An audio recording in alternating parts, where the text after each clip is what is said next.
السلام علیکم دوستو، آج میں آپ لوگوں کو ایک کہانی سنانا چاہتا ہوں۔ یہ کہانی ہے فلسطین کی فریڈم فائٹر لیلہ خالد کی۔ لیلہ خالد دنیا کی وہ پہلی ایسی خاتون ہیں جنہوں نے کسی ایئر پلین کو ہائی جیک کیا۔ انہوں نے اپنی پوری زندگی میں 6 بار اپنے چہرے کا پلاسٹک سرجری کرایا اور بھیس بدل بدل کر 2 بار ایئر پلین ہائی جیک کرنے کی کوشش کی۔ ایک بار وہ اپنی کوشش میں کامیاب رہیں، جبکہ دوسری بار ان کی کوشش ناکام ہو گئی اور وہ گرفتار کر لی گئی۔ انہوں نے پلین ہائی جیک کرنے کا فیصلہ اس لیے کیا تاکہ پوری دنیا کی توجہ مسئلہ فلسطین کی طرف مبذول ہوں اور دنیا کے لیڈران اور لوگ اسرائیل کے ناجائز قبضے اور فلسطینیوں پر ان کے ظلم و ستم کے خلاف کھڑے ہوں۔ تو آئیے شروع سے شروع کرتے ہیں اور یہ جانتے ہیں کہ انہوں نے یہ کام کیسے انجام دیا۔ لیلہ خالد اس وقت کی وامپنتھی سنگٹھن popular front for liberalization of Palestine کے ساتھ کام کرتی تھی۔ 1969 میں انہوں نے اپنے ایک اور ساتھی سالم عیساوی کے ساتھ مل کر ایک پلین پر قبضہ کیا۔ یہ پلین اٹلی سے اسرائیل کی راجدھانی تل ابیب جا رہی تھی۔ یہ لوگ آرام سے اس ہوائی جہاز میں جا کر بیٹھ گئے اور مخفی طور پر انہوں نے اپنے پاس بم اور دیگر ہتھیار چھپا رکھے تھے۔ جب پلین پرواز کرنے لگی تو لیلہ خالد اور اس کے ساتھی نے پائلٹ کو ہینڈ گرینیڈ دکھا کر اس پر قبضہ کر لیا اور اسے حکم دیا کہ اس پلین کو سیریا کی راجدھانی دمشق میں جا کر لینڈ کرائیں۔ سیریا کی راجدھانی میں اترنے کے بعد وہاں کی حکومت نے لیلہ خالد کو گرفتار کر لیا اور زیادہ تر مسافروں کو بھی آزاد کر دیا، لیکن اسرائیل کے 6 شہریوں کو روک لیا اور اسرائیل کی حکومت سے سیریا کی حکومت نے کہا کہ پہلے ہمارے جو 71 سپاہی آپ کے یہاں جیلوں میں بند ہے اسے چھوڑ دیا جائے۔ چنانچہ ایسا ہی ہوا۔ اسرائیل نے سیریا کے 71 سپاہیوں کو آزاد کیا اور اس کے بدلے میں شام نے اسرائیل کے 6 شہریوں کو آزاد کر دیا۔ ادھر 3 ہفتے کے بعد سیریا کی جیل سے لیلہ خالد بھی آزاد ہو گئیں اور وہ اس کے بعد دنیا کی نظروں سے غائب ہو گئی۔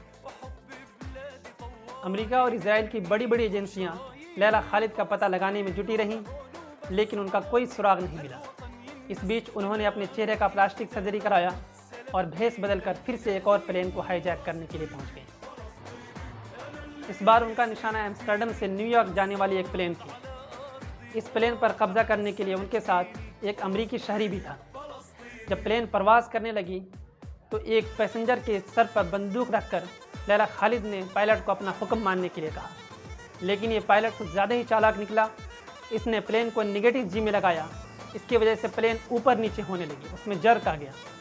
جرک آتے ہی دوسرے پیسنجر نے مل کر کے لیلہ خالد کا ہتھیار چھین لیا اور وہاں پہ موجود سیکورٹی گارڈ نے ان کے ساتھی کو وہیں پر مار گرایا۔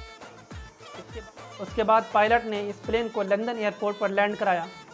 لینڈ کرنے کے بعد لیلہ خالد کو وہاں گرفتار کر لیا گیا، لیکن ان کی گرفتاری کے کچھ ہی دنوں بعد ان کے دوسرے ساتھیوں نے کچھ اور پلین کو ہائی جیک کر لیا اور برطانوی حکومت سے مطالبہ کیا کہ وہ لیلہ خالد کو آزاد کرے۔ چنانچہ مجبوری میں آ کر برطانوی حکومت کو لیلہ خالد کو آزاد کرنا پڑا۔ لیلہ خالد آج کل جارڈن میں رہتی ہیں۔ ان کے 2 بیٹے ہیں۔ ان کے اوپر ایک ڈاکیومنٹری بنی ہے جس کا نام ہے لیلہ خالد ہائی جیکر۔ اس میں ایک جگہ پر وہ کہتی ہیں کہ میرا خواب ہے کہ جب فلسطین آزاد ہو جائے تو میں کسی پیڑ کے نیچے جا کر 3 دن تک سونا چاہتی ہوں۔ میں اپنی مٹی کی خوشبو سے محظوظ ہونا چاہتی ہوں۔ تو دوستو، یہ رہی لیلہ خالد کی کہانی، جنہوں نے اپنے ملک کو آزاد کرانے کے لیے لڑائی لڑی۔ لیکن جب انہوں نے یہ کام انجام دیا تو پوری دنیا کی میڈیا نے ان کو آتنکوادی بتایا، ٹیررسٹ بتایا۔ لیکن جب بھی آپ کے دماغ میں یہ سوال آئے کہ لیلہ خالد نے یہ کام انجام دیا اور وہ کس کیٹیگری میں آتی ہیں، کہ وہ مجاہد آزادی فریڈم فائٹر ہیں یا ٹیررسٹ ہیں، تو آپ ایک بار ہمارے یہاں کے بھگت سنگھ کی مثال دیکھ لیجیے۔ بھگت سنگھ ہندوستان کے لیے آزادی کے لیے لڑائی لڑی، لیکن ہندوستان میں وہ ایک مجاہد آزادی تھے، فریڈم فائٹر تھے، لیکن انگریز حکومت کی نظروں میں وہ ایک آتنکوادی تھے، وہ ٹیررسٹ تھے۔